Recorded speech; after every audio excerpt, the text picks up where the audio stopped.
జనరల్గా ఆవిడ ఫోన్ చేయరు. ఇప్పుడు చేశారంటే ఏదో ఇంపార్టెంట్ మ్యాటర్ అయి ఉంటుంది. మాట్లాడు Satya. Good morning madam. Good morning Satya. ఏం జరుగుతుంది అక్కడ? అంతా మంచిగానే ఉంది మేడం. ఏం మాట్లాడుతున్నావు? పార్టీ పరువు పోతుంది మీ దగ్గర. రాష్ట్రం చూపు మొత్తం మీ నియోజకవర్గం వైపే చూస్తుంది. ఏం జరుగుతుంది అక్కడ అంటే అంతా మంచిగానే ఉంది అంటావా? హరిశ్చంద్ర ప్రసాద్ని ఎందుకు అరెస్ట్ చేశారు?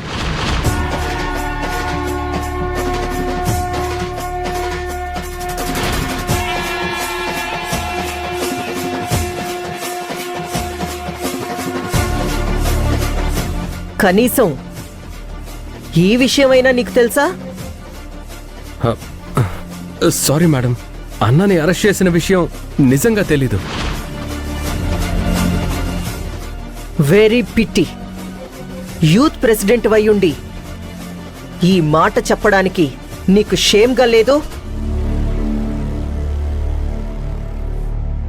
మినిస్టర్ని అరెస్ట్ చేసినందుకు ఈ పాటికే నువ్వు రాస్తా రోకోలు, బందులు జరిపించాలి. ప్రతిపక్ష పార్టీ మీద దుమ్మెత్తిపోసుండాలి. వెంటనే మినిస్టర్ గారిని విడిపించుండాలి. కానీ నువ్వవేమీ చేయలేదు. మేడం, నేను చూసుకుంటాను. నువ్వా పని మీదే ఉండు. మినిస్టర్ని అరెస్ట్ చేసినందుకు ఆయన మీద సింపతి రావాలి. సరే మేడం.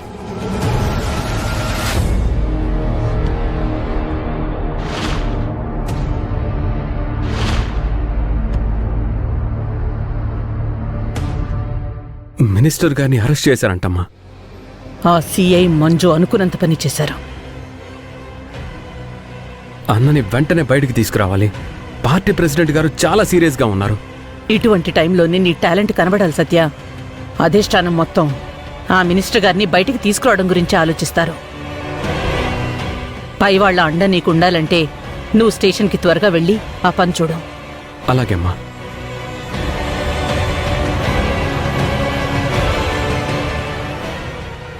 మంజు, నువ్వు ఆ సిఐ ప్రతిసారి తెలియక చేస్తున్నారో తెలిసి చేస్తున్నారో నాకు తెలీదు గాని మినిస్టర్ గారిని తక్కువ అంచనా వేస్తున్నారు. దాని ఫలితం మీరు అనుభవిస్తారు.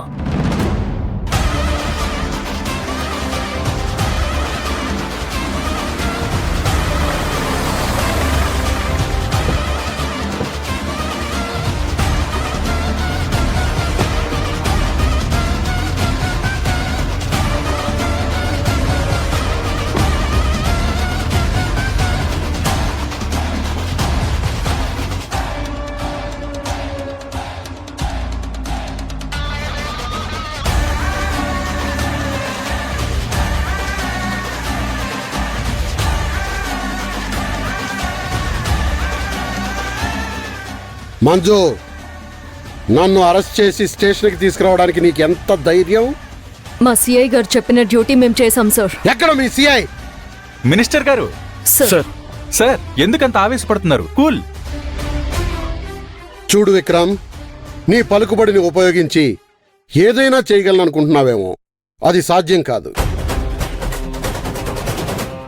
నువ్వు అనవసరంగా నాతో పెట్టుకుంటున్నావు. అది నీకే మంచిది కాదు. నువ్వు నన్ను స్టేషన్ వరకు తీసుకురాగలవేమో గానీ అంతకు మించి ఏమీ చేయలేవు. చూడండి మినిస్టర్ గారు, మీరొక వాల్యుబుల్ పోస్ట్లో ఉండి అవినీతికరమైన పనులు చాలానే చేశారు. పైపెచ్చు మీరు బెదిరిస్తున్నారు. అది మీకంత మంచిది కాదు. మంచేదో చెడేదో నీ చేత చెప్పించుకునే స్టేజ్లో లేడు ఈ మినిస్టర్. అయితే చెడు ఏదైతే ఉందో అది మీ నుండి సమాజానికి చేరకుండా నేను చూస్తాను.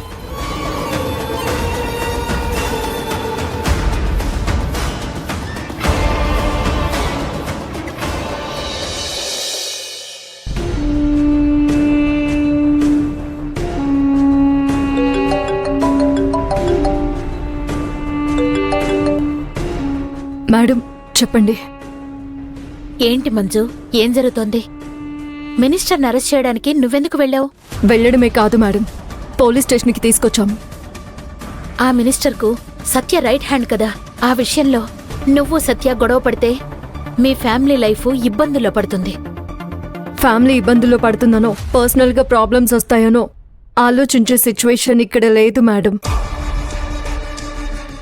నువ్వు కూడా విక్రమ్ అనే నీడలోనే ఉంటున్నావు కదా. అందుకే నువ్వు నీ పర్సనల్ లైఫ్ పోయినా పర్వాలేదు, డ్యూటీనే ఇంపార్టెంట్ అని అంటున్నావు. ఇది కరెక్ట్ అంటావా? మేడం, మీరు అడుగుతున్నారు కాబట్టి చెప్తున్నాను. విక్రమ్ సార్ లాంటి సిన్సియర్ పోలీస్ ఆఫీసర్ దగ్గర వర్క్ చేయడం నా అదృష్టం అంటాను. లైఫ్ అంటే నీ ఒక్కదాందే కాదు మంజు, నిన్ను నమ్ముకున్న వాళ్ళది, నీకు తోడుగా ఉన్న వాళ్ళది కూడా. ఆ విషయం ఎప్పటికీ మర్చిపోకూడదు. జరిగిందేదో జరిగిపోయింది. మినిస్టర్ని అరెస్ట్ చేసింది నువ్వేనని సత్యకి తెలిస్తే విషయం మరోలా ఉంటుంది. నేను చెప్పేది ఒకటే, సత్యతో మళ్ళీ గొడవకి పోకు. ఆయన పోలీస్ స్టేషన్ దగ్గరికే వస్తున్నారని ఇన్ఫర్మేషన్ వచ్చింది మేడం. కాస్త ఓపిక పట్టు మంజు, వాదనొద్దు, సరేనా? ఉంటాను.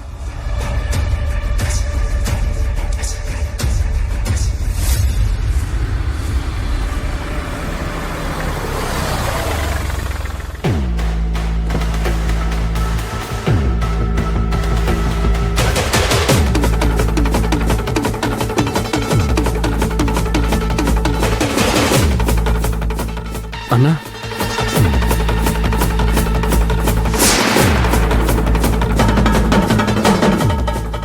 హేయ్, మినిస్టర్ గారిని అరెస్ట్ చేస్తారా?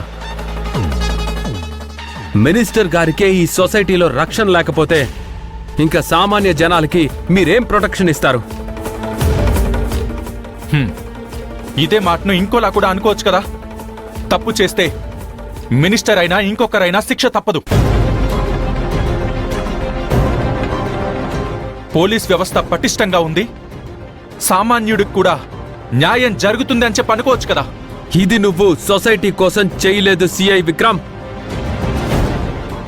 నువ్వు నీ వ్యక్తిగత పగ కోసం, ఇమేజ్ కోసం చేశావు. ఆయన పదవీ కాలం 5 ఇయర్సే, మరి నా సర్వీసు 35 ఇయర్స్ ఉంటుంది. తప్పు చేశామని ఒప్పుకొని మినిస్టర్ గారిని వదిలిపెట్టు. మినిస్టర్ గురించి ఇలా అడగడం కూడా తప్పే అని ఒప్పుకుని నువ్వే మా అందరికీ సారీ చెప్పు. నువ్వు అన్నని ఇప్పుడు విడిచిపెడతావా లేదా? విడిచిపెడితే నా వృత్తికి నేను ద్రోహం చేసినట్టే. నువ్వు విడిచిపెట్టకపోతే నేనే అన్నం తీసుకెళ్తాను. సత్య గారు,